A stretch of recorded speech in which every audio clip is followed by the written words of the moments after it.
Okay, great. So I'm super happy to have Claudia here with us today for this lecture. I know that it will be super interesting. So Claudia Truppa is a colleague here. She's a PhD student at first year as me. So I'm very happy about her lecture, especially because she has a very huge experience in this topic. Now she will explain you everything. She's been working with ICRC, so she will talk you about all her missions on the field. So she has a huge experience, and I really hope you take advantage of her presence today to make her questions and learn as much as you can. So Claudia, I'm sure that you will introduce yourself much better than how I can do. Guys, enjoy the session. Of course, I will upload the material that Claudia is sharing with you. Yeah. Have a nice lecture, and thank you, Claudia, for being here. Thank you very much. Thank you, Monica, for the introduction. Just a quick question, because according to the list, I was expecting around 25 participants, so just wanted to make sure whether there are dropouts from the training, or I should expect more people to come. No, I think you can start. We Okay. lost a couple of students along the way. Okay. along the way, but yeah, I think that you can start. And they have a 75% of mandatory requirements. So because also of the time zone, we have people from Australia, so it's very complicated. But please, Guy, I don't see your faces. You know that at a certain point we won't consider you as present if we never see you. So please, I hope you will cooperate. Okay, so Claudia, thank you again. Thank you, Monica. You have issues, let me know. I have my computer here, but I'm in a meeting, but I can support in case. Okay. Thank you so much. Enjoy. Thank you. Bye, Monica. And again, a very good morning, afternoon, evening to all of you, and a pleasure to have this time to spend together this afternoon.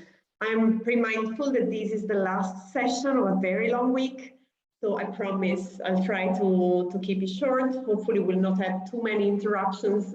As I said, I'm a bit in the midst of an international move.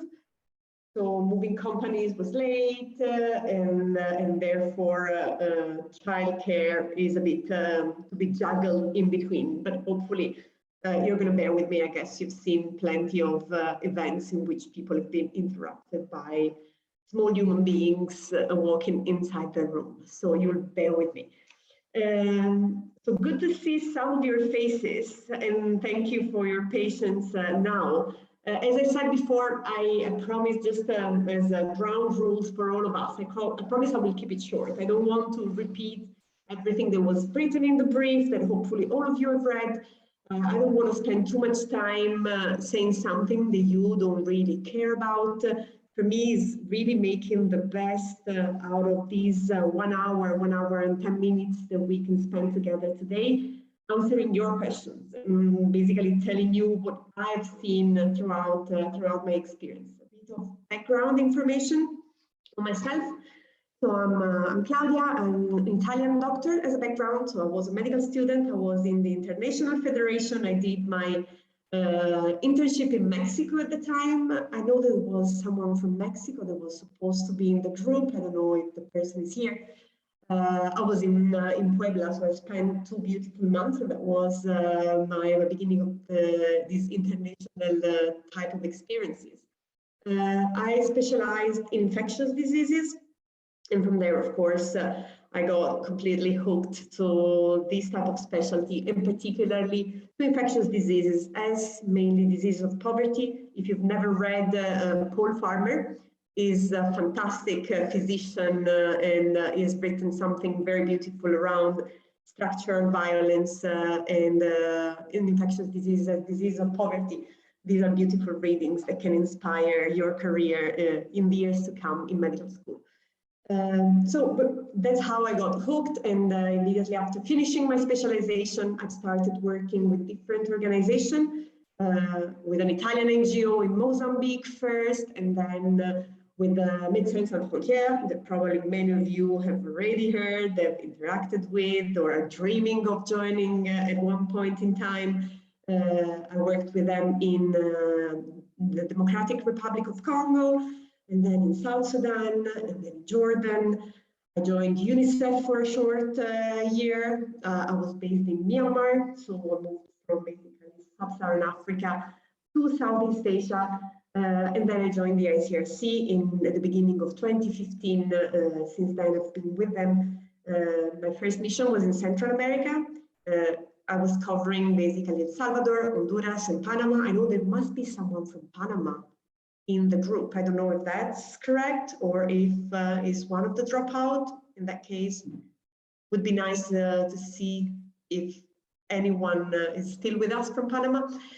And after Central America, I joined Lebanon. I know there should be also someone from Lebanon, and Lebanon has been my second home over the past 6 years. I've done a short mission in Yemen, but basically 5 years of my life have been in Beirut and roaming all around the country, from Wadi Khalid to Sheba. Mustafa, I think you're from, I mean, if I recognize name and surnames, that sounds quite familiar, and might be that you're from the Lebanese University. So that would be really interesting to hear your feedback. So that's basically me. I've decided then to join the Cream-Edim, and I'm now on a break. I've left Lebanon actually on the 2nd of July, so I'm fresh out of my last mission. I've worked with international organizations, with UN agencies, with the Red Cross and Red Crescent movement. So it's basically with all the main actors that are usually involved in the humanitarian response. Yeah, okay, I see messages dropping, that's good. Perfect, no worries. So I cannot really regularly look at the chat. So if you ask any question and you would like me to answer, just please raise your hand, open your microphone. Let's really make it as informal as possible, because I don't want it to be really boring. I know it's the last session of the day, so it's a very unfortunate place to be for me and for all of you, for me to keep your attention and for you to give me your attention. So really feel free to interrupt and ask any question. It might be related to the topic of the presentation. It might be related to something completely different. I'm here just to make it as interactive as possible, because I've been in your place, and I'm not that old, so I have quite a few memories of how it feels like to be in medical school and then moving in the humanitarian world. So that's it. I will pause here. I don't know if anyone would like to have a first word in saying what did you find more interesting about the brief, about the topic of humanitarian coordination mechanism. It can be quite counterintuitive at times, but and very theoretical. So you might feel that it has very little practical implications. So if there is any aspect that you would like me to focus more on, please just feel free to open your microphone or drop a message, just say, hey, maybe you can skip that part and go a bit more in depth in that other bit of the presentation, because that's the part that I've found most interesting for me and for my future career and for my experience. So that's it. I will pause here to allow for some time. And otherwise, okay. It's not going to work like this, and now I'm going to tell all of you. I mean, I'm not going to have a monologue here. I found hearing myself very boring, so I will have to interrupt. You will have to interrupt me, or otherwise I will just call any name that I see in the list of participants, and you will be forced to speak. So I think on a voluntary basis could be a bit more interesting for you less embarrassing, more spontaneous. I'm pushing a bit of spontaneity. And again, don't worry about background, don't worry about embarrassing moments.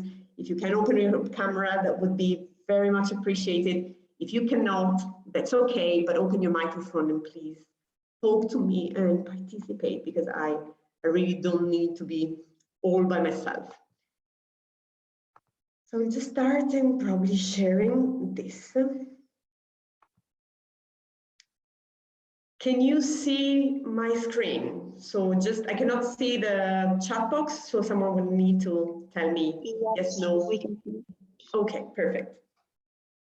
So we can probably start. I mean, the big topics that I wanted a bit to go through are the same in broad lines that you've seen in the brief. A bit less on the technical details, a bit more on the essence of coordination and what does it mean and how are the different organizations working together. And especially has been the whole path that the humanitarian sector has walked so far. What have we learned from past mistakes? Which are the topics that are still kind of controversial today, and around which there is a theoretical agreement, but that is not yet translated into the reality on the ground. Many of you come from countries where actually there are many international organizations intervening, so it would be, for me, the most interesting part would be to hear from you and from the way you've heard about these organizations, the way you look at them, the way you see how they move around, because I know that that perspective can be very different from the perspective of someone that, like me, comes from Italy or any other European country of the Western world, and then applies sort of preconceived models of analysis and thoughts. You've probably read about decolonization and localization of aid, which was one of the topics that I highlighted in the brief. So for me, the importance of this exchange with you is exactly that. This is what theoretically exists. These are the controversies. How do you perceive them? How do you see the future? Because you're going to be the humanitarian workers of tomorrow, most likely. So it is important that you understand what went wrong, what went well, and how we can make humanitarian responses better in countries that are affected by natural disasters or by armed conflict, for example. So that's a bit in general. A bit of history. Where has humanity gone? Who knows who are these two guys? Anyone, before I start calling random names? Have you ever seen these faces? I have never seen them before. No one? Is that Florence Nightingale on the left? On the left it is. Thank you, Winston. That's exactly her. What do you know about Florence Nightingale? She was, well, her nickname was the Lady of the Lamp, I think. Mm-hmm. And she was very a pioneer of like disease management on the battlefield and kind of hygiene and I guess infectious disease management as well, like hygiene, sanitation. Yeah, that's very correct. And the guy on the right side?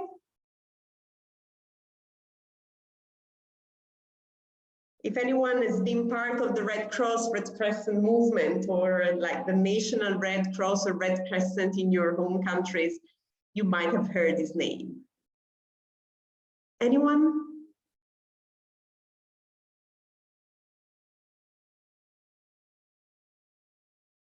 Okay, no, he seems to be a bit less known.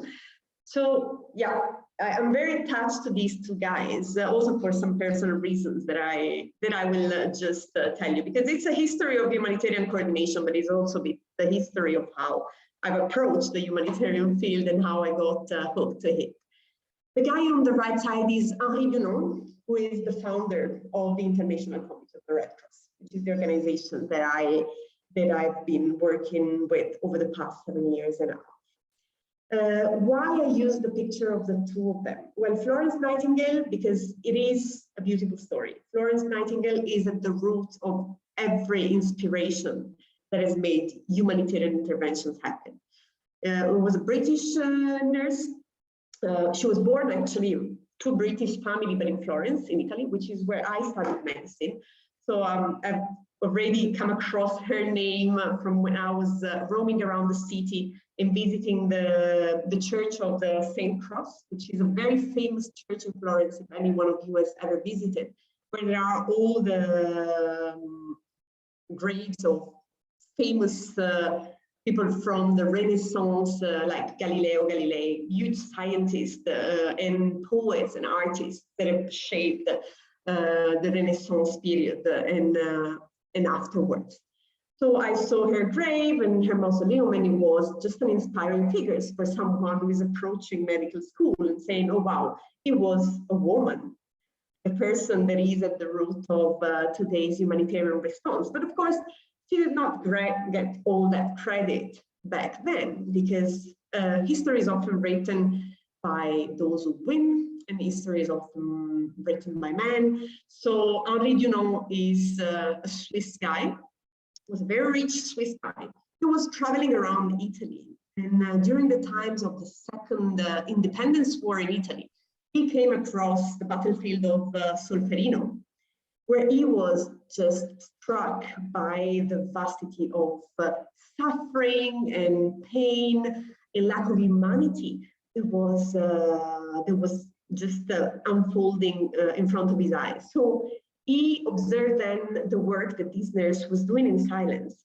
And she was doing that not only in the Battle of Solferino, she had already started doing that during the Crimea War a few years before. He was so inspired by that work that he basically decided this is what we need. Whenever there is despair, whenever there is conflict, whenever there is violence, we need some independent and neutral being that can intervene and can bring services to people who are hors de combat, as they say in French, so out of combat. When a soldier is wounded, it doesn't need to be necessarily killed, it needs to be provided with the needed medical care. And that's at the root if you think about the Hippocratic Oath and all the ideals and ethics that inspires our work. This is how basically it started. So he went back to Switzerland, he managed to activate a few networks of rich and affluent people, but then decided to fund this idea of the International Committee of the Red Cross. Florence Nightingale was particularly brilliant because without any formal education, she was also a bit the founder of modern epidemiology, because she also observed, as Winston was saying, she started observing the patterns of specific infectious diseases. And in the end, she was observing that wounded soldiers were often dying more of infectious complication or of typhoid fever than of their wounds.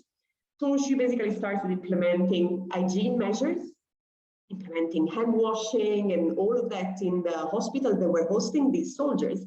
And that's how modern data collection and modern infection prevention and control practices started. So a very inspiring figure. Henri Dunant is also named that if you ever join the Red Cross or Red Crescent movement, you will hear a lot. He is considered the father of the movement. He has been a very inspirational figure. A few mentioned that he basically ended his life in complete solitude in a hospice with a mental disorder. So no one mentions this. In life, he did not have really the glory that he would have deserved for the beautiful idea he had. And where has humanity gone? He is reported as the last question that he asked on his deathbed by the time he was leaving this planet.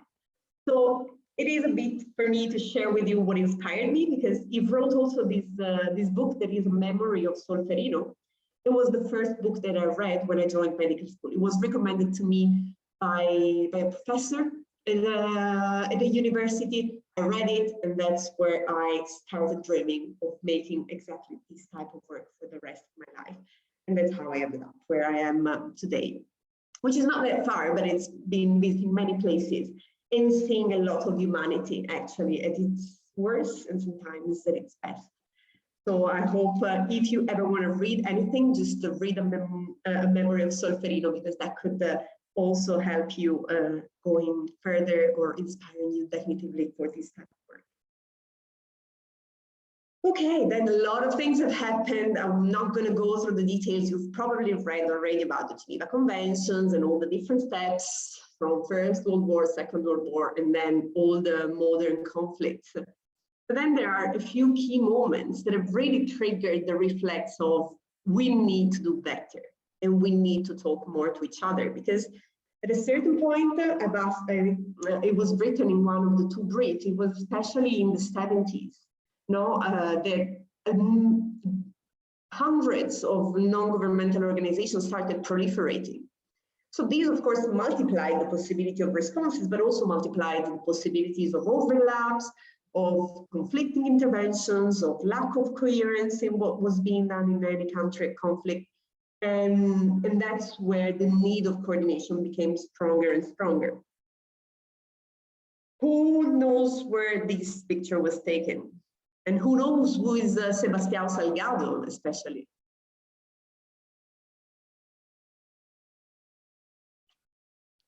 Let's see. Someone, or again, I'm gonna call random names. It's not that we are not active, it's just we don't know about the picture. Okay, but then it's just that you don't even know about Sebastião Salgado. I mean, as a guess, is it a Portuguese-speaking country? It's not a Portuguese-speaking country. I know Doctors Without Borders, but I don't know the person. Okay, this picture was taken in Rwanda. And it was in the years after the genocide of 1994. Sebastião Salgado, just as a parenthesis, I'm giving you a lot of tips on books to read and movies to watch, but that's a bit, I think, what these kind of interactions are about. Sebastião Salgado is a fascinating photographer. If ever, he's from Brazil, if I'm not mistaken. He shouldn't be, or he's Portuguese. Now I must be saying something wrong. But he's, of course, a Portuguese speaker and a wonderful photographer. If ever you're going to come across one of his photo exhibitions, go and visit. It's beautiful. He's traveled the entire planet. He's taken beautiful pictures from the most amazing and remote places of the country. And he's worked for many years alongside with MSF, with Doctors Without Borders, taking pictures and documenting the atrocities that were taking place in many contexts. The story of his life was made a movie, and it's a beautiful one. It's called The Salt of the Earth. And if you ever want to be inspired by someone that has this artistic touch and has seen everything he needed to see, that was in the right place every time to document things, that's the documentary that has to be seen. So Rwanda, 1994. The chaos in the response. I mean, of course, many organizations started working, started responding, but it was so chaotic for those who were there. I don't know if there was meant to be someone from Rwanda, but is the person with us? Or is anyone from a neighboring country that has heard about anything about what happened during those years?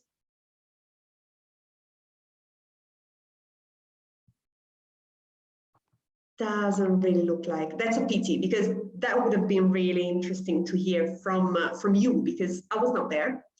I was reasonably too young to work at the time, but maybe if the person from Rwanda was with us, sure, he would be able to tell us what's the narrative of the country, no? Like 20, 30 years afterwards, no? How do people have processed that?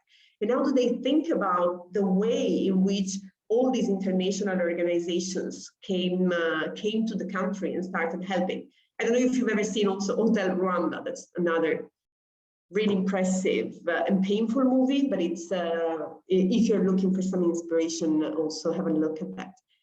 There were no standards in the response. So everyone was coming to refugee camps in Rwanda or in the neighboring countries, and every refugee camp or every displacement camp looked completely different.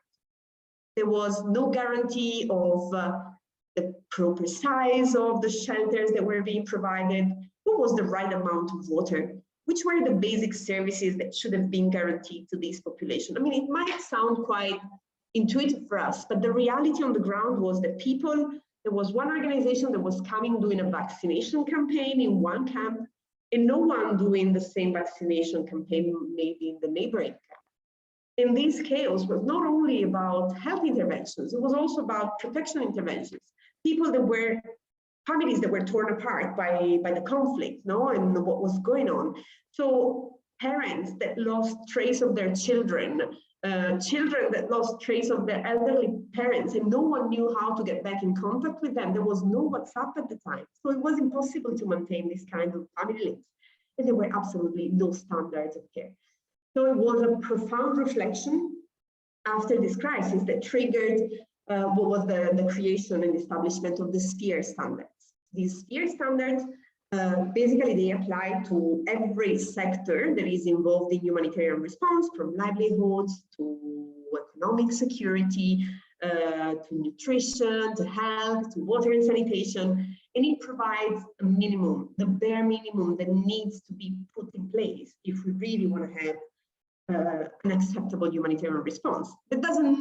It's often not the gold standard. So you might be shocked, especially if you come from context where there are very high standards of care or very high standards of provision of services. It might be shocking to see that how come, in Europe, we tend to consume 250 liters of water per day. How can we assume that people can live with 25 or 40 liters of water per day while having the same hygienic conditions that we benefit from? So it's kind of controversial. It's unclear whether that should be applied, how it should be applied, whether we should move beyond that. But for sure, it was a first reflection that was triggered by what happened in Rwanda, and that led to basically trying to do things better so that a set of coordinates is provided to all the responders. So SPHERE standards are updated very regularly. The process has become a very interactive process because basically any humanitarian aid worker can contribute to that. Anyone who is experienced, who has the credentials to do so, can take part in all the rounds of conversation and consultations that there are on a specific sector response and say, okay, this is good enough, this should be kept and maintained, or this is insufficient, this should be improved, this should be modified, and so on and so forth. So that's something that started in those years, in 1998, and continues up to today. Then there have been, of course, a series of other events. Is anyone who can guess? There was someone that's supposed to be from here, but I guess as we have so many absent, probably people will not be able really to recognize or identify. This was the Darfur, the crisis and the conflict in 2004. Darfur is this area at the border between South Sudan and Sudan. At the time, South Sudan was not yet an independent nation, so it was entirely part of Sudan. Again, very dramatic humanitarian response. Despite the SPHERE standards, no accountability, no coordination, something seemed to be going wrong. And this is probably something that will be more familiar to some of you because it was such a massive event that basically changed forever the Christmas Eve for many of us back in 2004. And it's the tsunami that hit Indonesia. That was also a moment. It happened a bit all at once. No, Darfur on one side, and then Indonesia, there was just the drop that made spill the water out of the base. And people said, okay, no, we really need to do more. We really need to do better. There are three key principles. There are accountability to the affected population. I mean, all this money that is coming in, where is it going? How is it being spent? Where is the leadership? Who is in charge of coordinating all of this? And how is actually coordination taking place? So the huge transformation that took place in 2004 and following these events was the humanitarian reform process, where basically the today's cluster approach was defined. And of course, there were several events that followed, and one of the ones that is worth mentioning is probably the earthquake in Haiti in 2011, because that made it even more profound. From people who were there, I was back then in my residency program in infectious disease, so I did not participate in the response. But I have, of course, many friends who had already got their specialization, or friends who were nurses who immediately left, and they had back then their first experience in the humanitarian sector. There are these kind of crises that are forming basically an entire generation of humanitarian workers. And probably Ukraine today is one of these. And in 2011, Syria has been another one back then, in this kind of event that triggered the response from many humanitarian actors was another one back in 2011. And in Haiti, it was extremely controversial what happened. There was a lot of criticism. There was so much money that poured into the humanitarian response that basically there were what started striking, and at the time there started being some sort of social media, so images started circulating, and there was this kind of anger that spread through the population. Or humanitarian organizations, without naming anyone, but there were humanitarian organizations, the vast majority of them probably, they bought magnificent land cruisers to roam across the country. They were renting the most amazing villas in the rich areas of the island, and these, of course, felt offensive to the affected population, and triggered the profound reflection of, we need to do better. We really need to do better on the field of accountability, and it's still not the topic of debate in the ground again today. So nothing is really improved over the years, if 10 years down the line we're still discussing about accountability to affected populations. So these are a bit the milestones, let's say, of the humanitarian response and the reflections so far. But before moving to the next topics, maybe I'm going to just open the floor, because I would really like to hear.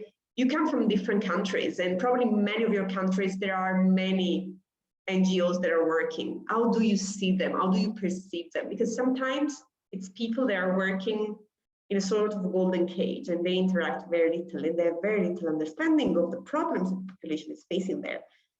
At other times, they are very well respected and taken in very high consideration. So I would be really curious to hear from your experience in this sense.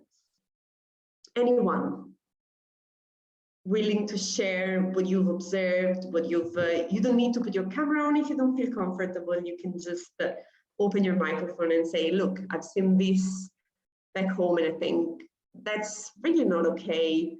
Or I've seen these other, because I mean, it cannot be me with my Italian filters telling you a story. Otherwise it would be just a one-sided story.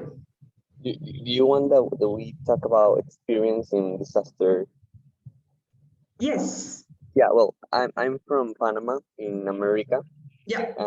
Here in Latin America, there is a big problem with all the stuff that represent the disasters, natural disasters specific, because we don't have a good programs in that stuff. I mean, we don't have like a great plan when a disaster happens, or the hospital are not prepared for receive all the victims of a disaster.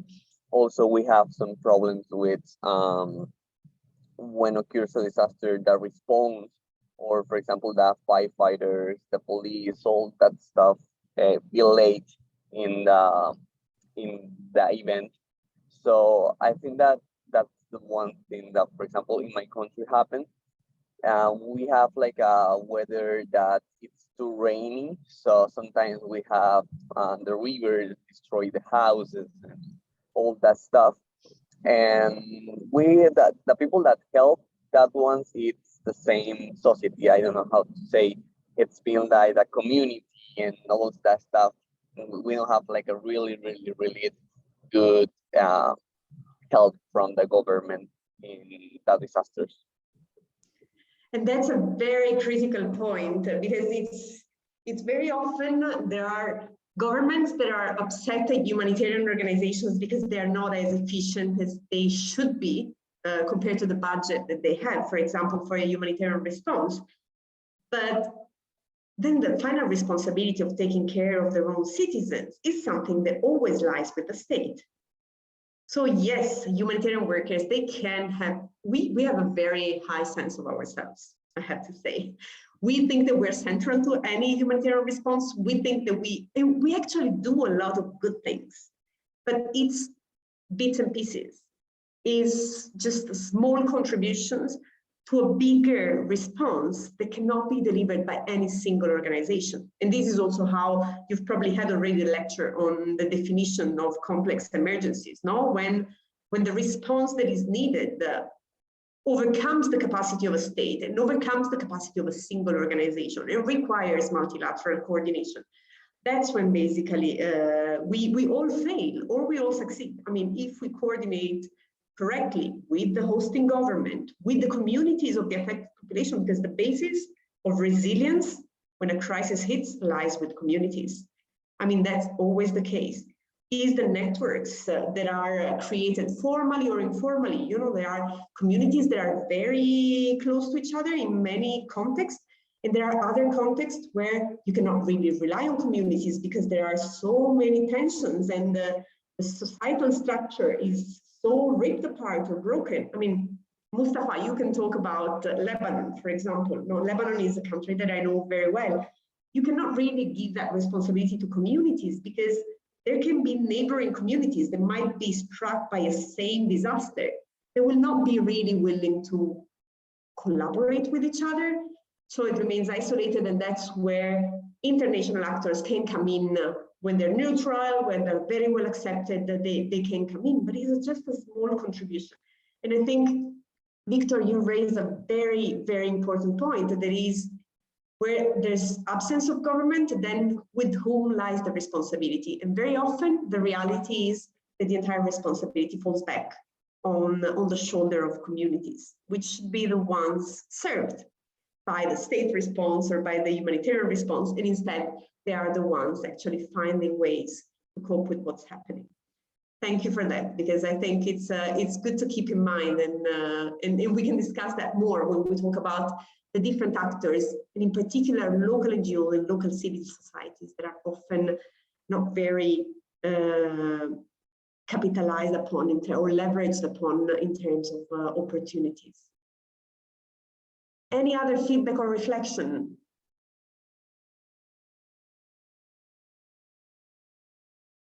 From anyone else before we move on? Okay, so let me start sharing again. Here we are. So the three big categories, no, of humanitarian actors that, or agents that are involved typically in a humanitarian response. We've created fictitiously three main groups, and this is again probably a very Western-centered. I see there is a message. Yeah, exactly. Thank you for your written contribution, Mustafa. So three big categories. There is actually more, I think, still a Western-centered way of classifying it, but there is the big UN system, the Red Cross and Red Crescent movement, and the plethora of non-governmental organizations. But then there are many more that are involved. And as we were mentioning, very often they are not mentioned, but there is the state, there are armies that often intervene in support to another country, and not only in situations of conflict, also in situations of natural disasters, because they have the infrastructure and the logistics. They can deploy all of a sudden a field hospital, build it from scratch, or having these inflatable ones, and they have a huge logistic machines that allow to move planes and supplies. So they are actually a very valuable contributors. But we, as a civil society, of course, we often don't talk about that. Then there are the civil society organizations of the country that is hit, that start either organizing themselves or they start responding and providing services. So there are many formal and informal contributions to the humanitarian response that having only the ambitions of thinking that they might all be coordinated among each other might be a bit of an overkill. We can probably go through some of these in detail. Well, here, just as a reminder, the fact that the primary responsibility always lies with the state, and that all the humanitarian actors, the formal or informal ones, have just the ancillary function of contributing to a common plan. But this was something that we explored thanks to Victor's comment. So, of course, these three, sorry, I'm going too fast.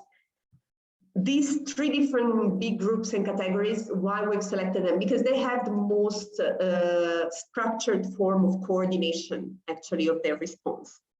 Because all the other forms of informal coordination, they're less structured. And there's not really a single platform that can be utilized. But for the UN system and all their implementing partners, there is the very famous or unfamous cluster approach. The Red Cross and Red Crescent movement is the largest humanitarian movement across all volunteers. We're talking about millions of people, hundreds of thousands of employees between national societies, ICRC and Federation, and the governing platforms and the coordinating platforms among all the 192 national societies, the International Federation of the Red Cross and Red Crescent, and the International Committee of the Red Cross are the Council of Delegates. Takes place every 2 years, and the international conference that takes place more every kind of 4 years. And of course, non-governmental organizations can have multiple coordination platforms. There can be international coordination platforms or more localized one, depending on which type of organizations they include. Really, one very curious thing about NGOs is that very often local NGOs, they tend to have separate and independent coordination platforms from those of the international NGOs. And this, of course, creates a gap also in understanding, because international humanitarian actors, of course, they can bring an expertise, but they traditionally lack the understanding of the context. Here, I can probably bring another example from Lebanon. At the beginning of the response to the Syrian crisis, not the Syrian refugee crisis in Lebanon. I don't know if many of you know, but Lebanon is the country that hosts the highest per capita concentration of refugees in the entire world. Over a population of 4.5, maybe 5 million Lebanese, they host around 1.5 million Syrian refugees, between registered and unregistered one, and 500,000 Palestinian refugees that have been growing from generation after generation from the big diaspora of the Palestinian community from 48 and then from 67. So it's a country that has seen all its resources and its basic essential services completely overstretched. And of course, there's been a huge humanitarian response in which a lot of international organizations have come in trying to implement standard packages of intervention. And one very curious one is, for example, what we've learned in many African contexts are these so-called community-based approach. In Africa, especially in rural Africa, you have very strong communities that are very close to each other. There is this beautiful saying that it takes a village to grow a child, because it's true. I mean, they're very cohesive communities, very often very homogeneous and very remotely located. So of course, they kind of naturally develop a kind of reliance upon each other.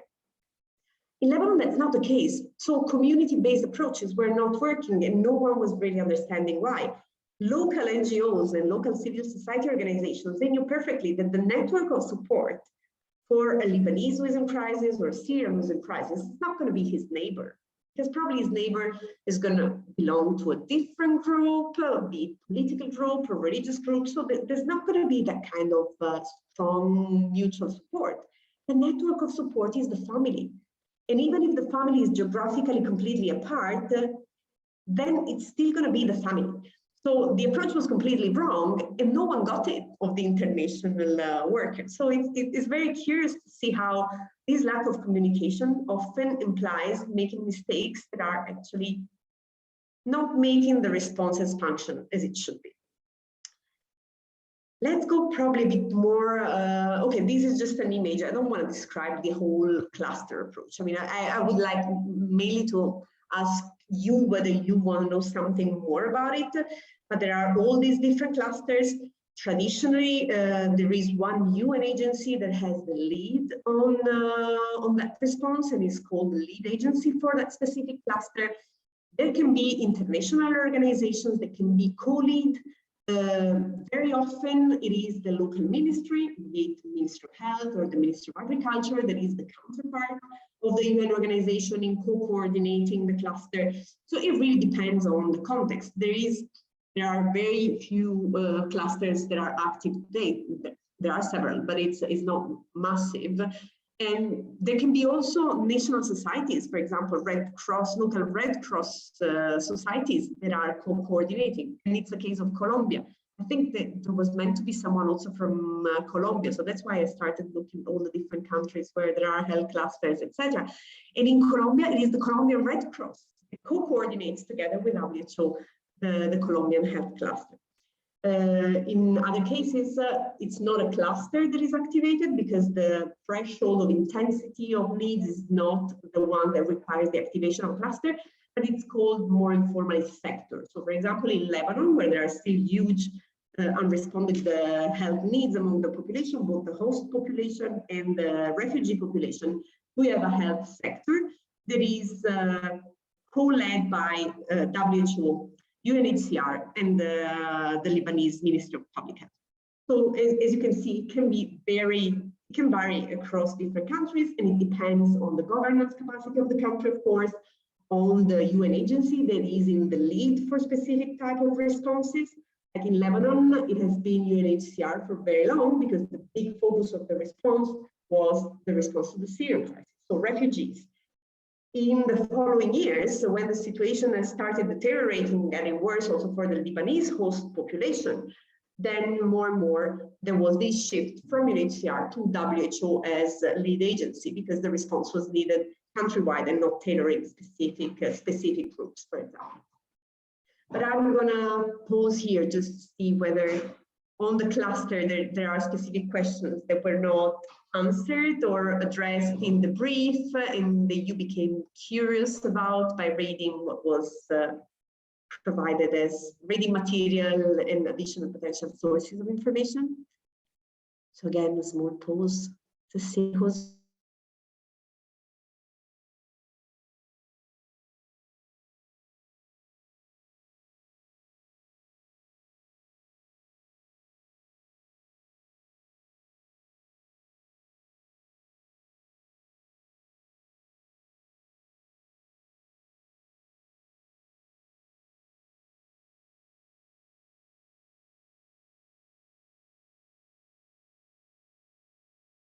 I repeat again, the most important thing is really to answer your. Okay. Here, just a brief overview. I don't know if anyone sees his or her country represented in this map. This is the most recent one from the WHO website.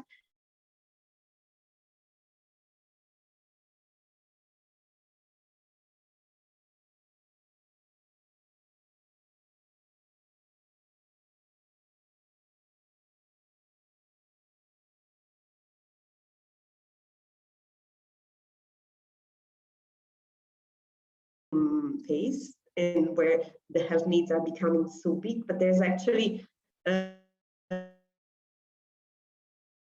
don't know if people are there from the days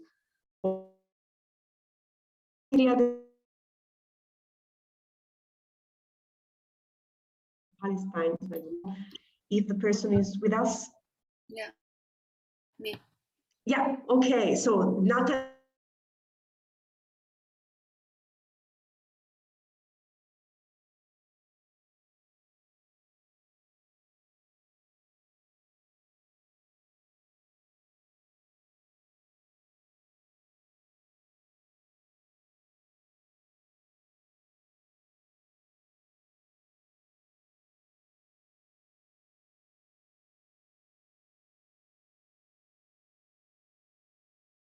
of these response, which are the main ones for you? Which are the